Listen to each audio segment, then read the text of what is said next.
Jiribam ki Uchathol Meitei khulga Naknana Leiba Dukan Amadi mi leinadraba Sakhangdaba Singna houkhiba ahing nongyai matung pung tabada Mei Thadoklamle. Dukan adu Paukhosem Singson chahi kuntranipan apokpa lalkolin Singson kauba mioi amagini aduga aduna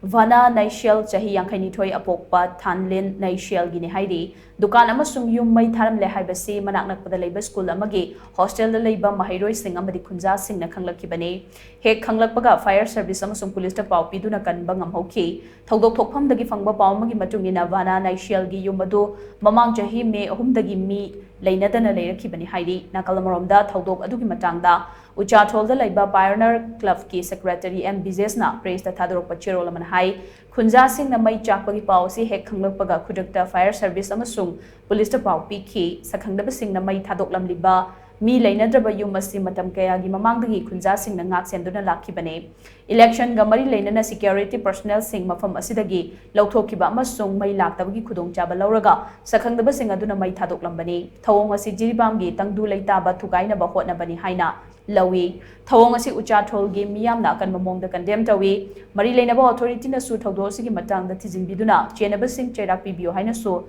mahangna makhatana phone durakli.